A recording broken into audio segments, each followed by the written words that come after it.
শুভ ভাই, তোর কাছে আর কৃষের কাছে আমি হাত জোড় করছি, তোরা আমার রাধা আমার ধারে কাছে আর ঘেসিস না। আমার মেয়েটাকে তোর একটু শান্তিতে থাকতে দে। অনেক রাত হয়ে গেছে, আজ তোরা এই বাড়িতে থাক, খাওয়া দাওয়া কর, আর কাল সকাল হলে তোরা কলকাতায় ফিরে যা। দুলাল আঙ্কেল তো তোমাকে আমাদের সাথে কলকাতা ফিরে যেতে দেবেন না। তুমি কি চাও রাধা?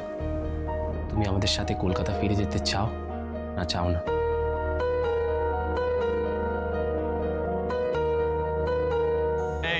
এইটা হচ্ছে কথা, মানে ভিড় যদি একবার চলে যায় না, শত কিছু করে মেরামত করলে ওটাকে আর ফেরানো যাবে না। না আমি বলছি কি দুলালদা, এত রাতে এইসব নিয়ে ঝগড়াঝাটি করার কোনো দরকার আছে? দাদা, দুলালদা রাধাকে এই বাড়িতে কিছুদিন রাখতে চাইছে তো রাখুক না, অসুবিধাটা কি আছে? কয়েকদিন নয় দিব্যেন্দু, আমি আমার রাধা মাকে চিরকালের জন্য আমার কাছে রাখতে চাই।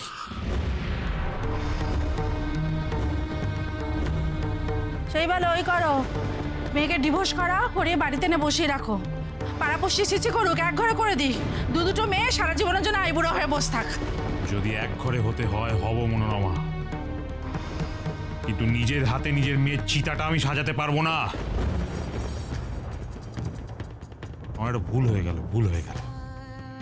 বৌঠান যখন ওই ডিভোর্স পেপারটা ছিঁড়ে ফেলছিলেন তখন ওনাকে আটকানো উচিত ছিল, কারণ এরপর তো আমি নিজের হাতে আমার রাধা মা কৃষের মধ্যে ডিভোর্সটা করাবো।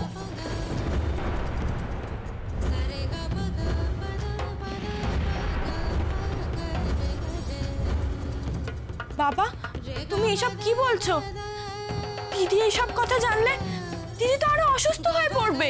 কি বলছি আমি?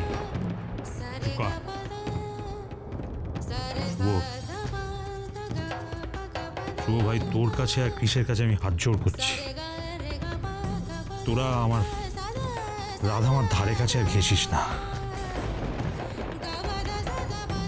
আমার মেয়েটাকে তোর একটু শান্তিতে থাকতে দে। অনেক রাত হয়ে গেছে, আজ তোরা এই বাড়িতে থাক, খাওয়া দাওয়া কর, আর কাল সকাল হলে তোরা কলকাতায় ফিরে যা।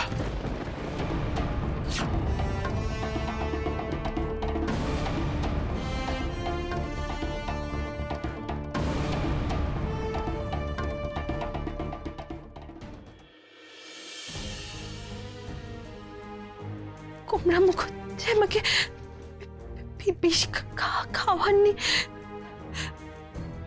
উনি যে আমার উপর কোনোদিন কোনো অত্যাচার করেননি, সেটা তো আমি কোর্টে দাঁড়িয়ে সবার সামনে বললাম। তাও কেন বাবার মনের মধ্যে কুমড়া মুখোকে নিয়ে এতটা বিশ্বাস রয়ে গেল যে বাবা শুধু আমাকে কলকাতা যেতে দিতে চায় না তা নয়, এমনকি আমাকে আমার সঙ্গে কুমড়া মুখের বিয়েটাও ভেঙে দিতে চায়। না না, আমাকে কলকাতা ফিরতেই হবে। আমি কুমড়া মুখকে ছাড়া থাকতে পারবো না। আমার ওনাকে না দেখে আর একদিনও থাকা সম্ভব নয়, আমার পক্ষে সম্ভব নয়। আমি এক্ষুনি বাবার কাছে যাব, বাবাকে কিছু বুঝিয়ে বলবো। বাবা একটা অপরাধ মানুষকে এইভাবে শাস্তি দিতে পারে না, কিছুতেই পারে না, কিছুতেই না। রাধা, রাধা, রাধা, বসো বসো বসো। Are you okay? কি হলো, তুমি হাঁপাচ্ছ কেন? আর তুমি এই শরীর নিয়ে একা একা খাট থেকে নামতে গেছিলে বা কেন? কোথায় যাবে তুমি? আমায় এক্ষুনি একবার বাবার কাছে যেতে হবে। বাবার সাথে খুব জরুরি একটা কথা আছে, এখন না বললেই নয়। রাধা, ডক্টর বলেছেন এই সময় কোনো রকমের এক্সাইটমেন্ট তোমার জন্য হার্মফুল হতে পারে। সব তোমার যা বলার তুমি কাল সকালে বলবে, এখন রেস্ট নাও। না থাকো মুখো, কাল সকালে বললে অনেক দেরি হয়ে যাবে। আমাকে এক্ষুনি বলতে হবে। দুদিন তো আমি অসুস্থ ছিলাম, আমি কথা বলতে পারছিলাম না বলে আপনাকে অনেক শাস্তি ভোগ করতে হয়েছে। এখন তো আমি কথা বলতে পারছি। এখন কথা বলতে পারার পরেও যদি আপনাকে একই শাস্তি ভোগ করতে হয়, তাহলে যে আমি নিজের কাছে অনেক ছোট হয়ে যাবো প্রমুখ। তুমি কি তার মানে? হ্যাঁ, আমার ঘুম ভাঙার পর আমি বাবার সমস্ত কথা শুনেছিলাম। আমি বাবার মনের মধ্যে আপনার সম্পর্কে সমস্ত ভুল ধারণা ভেঙে দিতে চাই। আমাকে যেতে দিন কোবরামুখ, আমাকে যেতে দিন। কি কি চাও তুমি রাধা?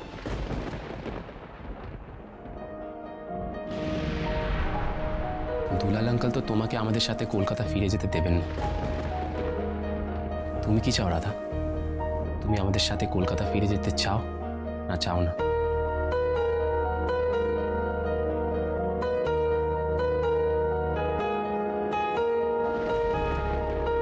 কি হলো রাধা, চুপ করে আছো কেন? তুমি কি আমাদের সাথে কলকাতা ফিরে যেতে চাও না? চাও না রাধা? রাধামা তাই চায় যা তার বাবা চায়।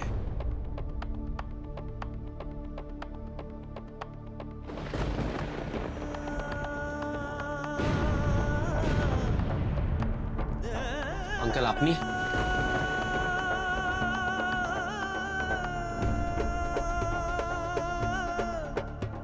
এই ব্যাপারে আমার বক্তব্য, আমার সিদ্ধান্ত দুটোই স্পষ্টভাবে তোমাকে জানিয়ে দিয়েছি বাবা।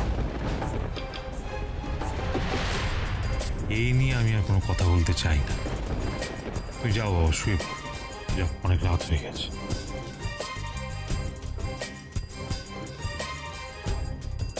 যাও কৃষ, যাও। রাধাকেও শুতে হবে তো, তুমি শুয়ে পড়ো। এত রাত পর্যন্ত রাধার জেগে থাকাটা ঠিক নয়, শরীরটা ভালো নেই তো। যাও।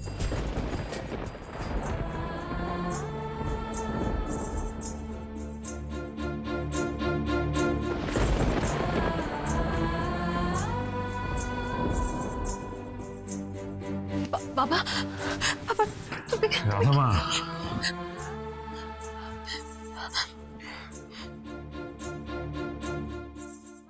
রাধামা, তোর মা চলে যাওয়ার পর থেকে যদি কেউ তোর মনটাকে একটু বুঝতে পারে, যদি কেউ তোর একটু ভালো চায়, তাহলে সে আমি, তোর বাবা। তাই তোকে একটা কথা বলি মা, তুই আমায় কোনো প্রশ্ন করিস না, শুধু একটা কথা বিশ্বাস কর যে আমি যা করছি শুধু তোর ভালোর জন্য করছি।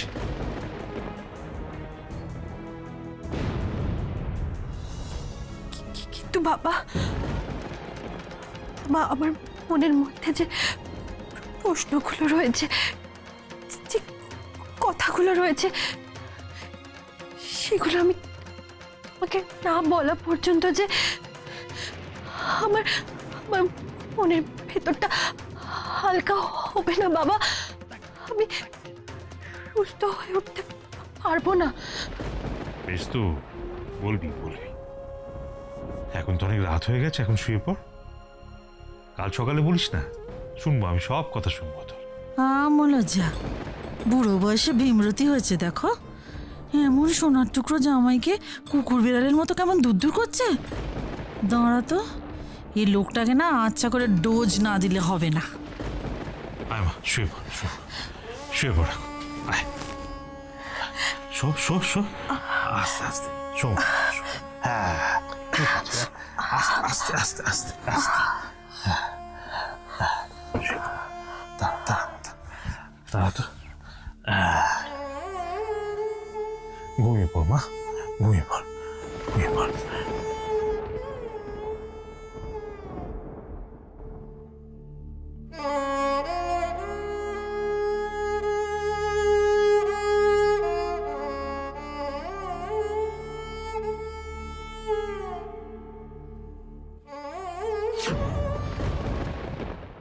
বাপ বেটিতে মিলে আমার জীবনটা একেবারে ছারখার করে দিল। কখনো একটু সুখের মুখ দেখতে পারবো না। পৃথিবীর শুদ্ধ লোক মেনে নিল, অথচ বাপের মন কিছুতে টলানো যাচ্ছে না। বাপের মন বলেই সেটা টলানো যাচ্ছে না মনোরমা। আমি এখনো বিশ্বাস করি না যে কৃষ নির্দোষ। আসল অপরাধী ধরা পড়লে তারপর বিশ্বাস করব। বেশ, ঠিক আছে, ঠিক আছে। তুমি বলতে চাইছো যে কৃষ বাবাই রাধাকে বিষটা এনে দিয়েছে, তাই তো? ঠিক আছে, তুমি বরং এক কাজ করো, তুমি কৃষ বাবাকে গিয়ে জিজ্ঞেস করো যে কোন দোকান থেকে সে সাপের বিষটা কিনে এনেছে। তুমি সেই দোকানে যাও, আমাদের জন্য বিষ কিনে আনো। আমরাও বিষ খেয়ে মরে যাই। এই সমাজে এক ঘরে হয়ে বেঁচে থাকার থেকে বিষ খেয়ে মরে যাওয়া অনেক ভালো। কি হলো, গেলে না? আচ্ছা, তোমায় যেতে হবে না, আমি যাচ্ছি, আমি গিয়ে জিজ্ঞেস করছি। দাঁড়াও। রমা, বাড়াবাড়ি করো না। বাড়াবাড়ি? আমি বাড়াবাড়ি করছি? তুমি যেটা করছো সেটা... বাবা হিসেবে আমার যেটা কর্তব্য আমি সেটা করছি। মেয়ের জন্য বাবার যেটা করা উচিত সেটা আমি করছি। আমি আমার মেয়েকে নিরাপত্তা দেওয়ার চেষ্টা করছি, সুন্দর সুখী নিশ্চিন্ত জীবন দেওয়ার চেষ্টা করছি। তুমি তোমার মেয়েকে সুখী জীবন দেওয়ার চেষ্টা করছো, ছাই করছো। তুমি জানো তোমার মেয়ের সুখ কিসে? তুমি জানো তোমার মেয়ে কৃষকে পাগলের মতো ভালোবাসে। কৃষকে যদি রাধার থেকে আলাদা করে দাও, রাধা আর মানুষ থাকবে না, পাথর হয়ে যাবে, পাথর। দিও পাথরকে, দিও সুখ শান্তি গোষ্ঠীর পিণ্ডি, দিও।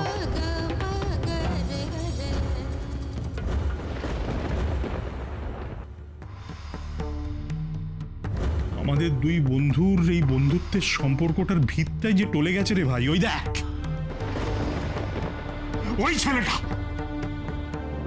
ওই ছেলেটা আমার বিশ্বাসটাকে একেবারে সম্পূর্ণ টলিয়ে দিয়েছে। কি ব্যাপার ড্যাড, তুমি এত রাতে এখানে শুতে যাবে না? দুলাল আজ যা বলল তারপর আর আমার ঘুম আসছে না রে।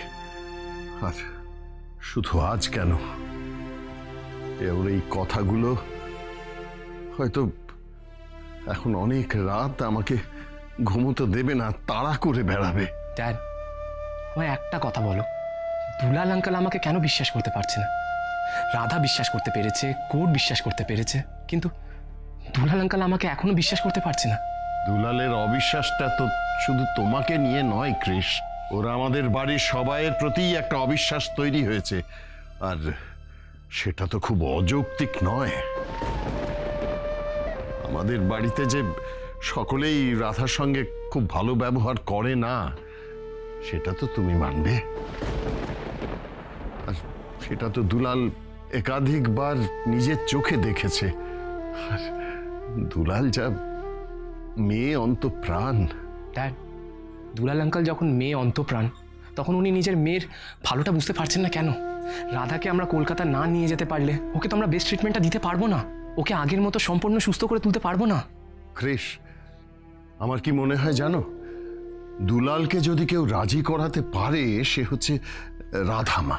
হ্যাঁ, তুমি একবার রাধামায়ের সঙ্গে কথা বলে দেখো না। না, আমি জানি এই সময় রাধামাকে কিছু বলা বা টেনশন দেওয়াটা একেবারেই উচিত নয়, তবুও। ড্যাড, আমি রাধার সাথে কথা বলতে গিয়েছিলাম। ইনফ্যাক্ট আমি ওকে জিজ্ঞেসও করেছি কি ও কলকাতা ফিরতে চায় কি চায় না। উত্তরে কি বললো রাধামা? ড্যাড, রাধা উত্তর দেওয়ার আগেই দুলাল আঙ্কেল চলে এলেন। রাধাও আর নিজের মনের কথা বলতে পারলো না। দুলাল আঙ্কেলের সিদ্ধান্তটাই রাধার সিদ্ধান্ত হয়ে রয়ে গেল। দুলালটা চিরকাল এরকম গোয়ার, জানিস তো কৃষ, চিরটা কাল। ও যখন একবার ঠিক করেছে রাধামাকে আমাদের সঙ্গে কলকাতায় যেতে দেবে না, তখন কিছুতেই দেবে না। ওকে রাজি করানোটা না ভীষণ শক্ত কাজ। রাধামা যে আমাদের কাছে সেফ থাকবে, ভালো থাকবে, আনন্দে থাকবে, সেটা যতক্ষণ না আমরা ওর কাছে প্রমাণ করতে পারছি ততক্ষণ ও রাজি হবে না। আর এমনই অবস্থা যে ও আমাদের সেটা প্রমাণ করতেও দেবে না। ড্যাড, দুলাল আঙ্কেল আমাকে প্রমাণ করতে দিক না দিক, আমি ডিটারমাইন্ড। আমি রাধাকে কলকাতা নিয়ে গিয়ে পুরোপুরি সুস্থ করে তুলে তবেই ছাড়বো। কৃষ, ওই প্রথম কথাটা অবধি প্লিজ বল। ফর হেভেন সেক, পরের কথাটা আর বলিস না। ছাড়বো কথাটা বলিস না রে। কেন বলো তো আন্টি তুমি আমাকে জোর করে এখানে নিয়ে চলে এলে? বেচারি রাধা অসুস্থ, আমি ওর কাছে একটু থাকতাম, তা নয়। Zara, do you think Shobha Banerjee is a fool? না, তুমি রাধার কাছে থাকবে বলে হোটেলে আসতে চাওনি, না কৃষকে কাজ ছাড়া করতে চাওনি বলে এখানে আসতে চাও হোটেল? কি হলো যারা? সত্যি কথাটা ধরা পড়ে গেল বলে আর মুখে কোনো কথা নেই, তাই তো? তোমার কি মনে হয় তুমি এইভাবে কৃষকে নিজের করে পেতে পারো? কৃষকে তুমি বিয়ে করতে পারবে? হ্যাঁ? আর আজ যেভাবে যেভাবে রাধা কৃষকে কোর্ট থেকে ছাড়িয়ে এনেছে, ওদের রিলেশনশিপটা আরো স্ট্রং হয়ে যাবে। ইনফ্যাক্ট কৃষ এখন সারা জীবনের জন্য রাধার কাছে কৃতজ্ঞ থাকবে। শোনো আন্টি, কৃষকে নির্দোষ প্রমাণ করাটা না সব থেকে বেশি ইম্পর্টেন্ট ছিল, যেটা তোমার লয়ার করতে পারলো না, আর তাই জন্য রাধাকে এসে সেটা করতে হলো, আর তাই পুরো ক্রেডিটটা রাধার হয়ে গেল। That is a closed chapter, Zara. Zara, why don't you realize? Radha আজকে যা যা পাচ্ছে সেগুলো সব তোমার পাওয়ার কথা। কৃষির সঙ্গে তোমার বিয়ে হওয়ার কথা, ব্যানার্জি ফ্যামিলির বড় বউর সিংহাসনে তোমার বসার কথা, এসপি গার্মেন্টসে কর্ণধার হওয়ার তোমার কথা, আর এইসব পাওয়ার জন্য তুমি কি করছো? কিচ্ছু না, nothing. Day in day out তুমি বোকামি করে যাচ্ছ, জাস্ট বোকামি করে যাচ্ছ সারা।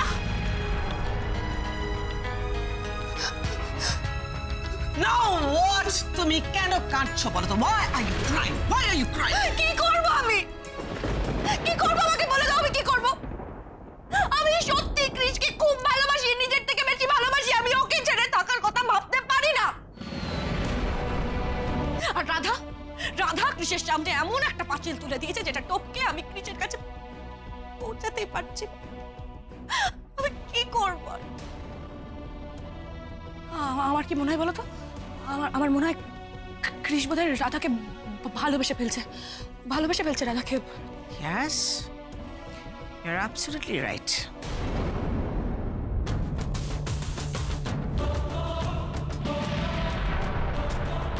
তাহলে আন্টি, তাহলে কি হবে? আমি কি আবার কৃষিকে হারিয়ে ফেলবো?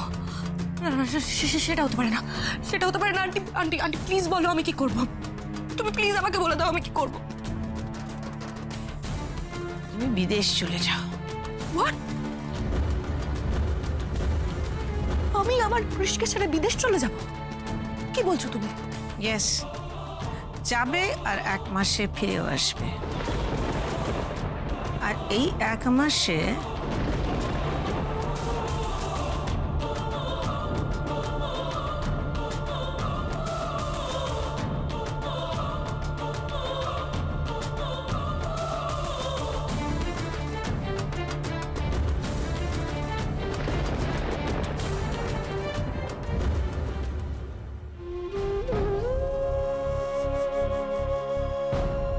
তোরা রাধামাকে কোথাও নিয়ে যাওয়ার কথা ভাবিস না।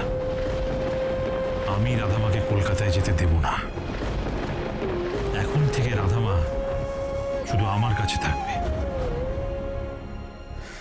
কেন সব এইভাবে এলোমেলো হয়ে যাচ্ছে রাধা? কেন আমি দুলাল আঙ্কেলকে কনভিন্স করতে পারছি না? আমি জানি দুলাল আঙ্কেল যাই বলুক না কেন, তুমি আমার সঙ্গে কলকাতা ফিরতে চাও। তুমি তখন মুখে আমার প্রশ্নের উত্তর না দিতে পারলেও আমি তোমার চোখটা পড়ে ফেলেছি রাধা। রাধা, কিছু একটা করো, দুলাল আঙ্কেলকে বোঝাও। রাধা, তোমার গণেশ দাদাকে বলো একটা মিরাকেল করতে। তোমাকে না নিয়ে আমি এখান থেকে যাব না, কিছুতেই না, কিছুতেই না।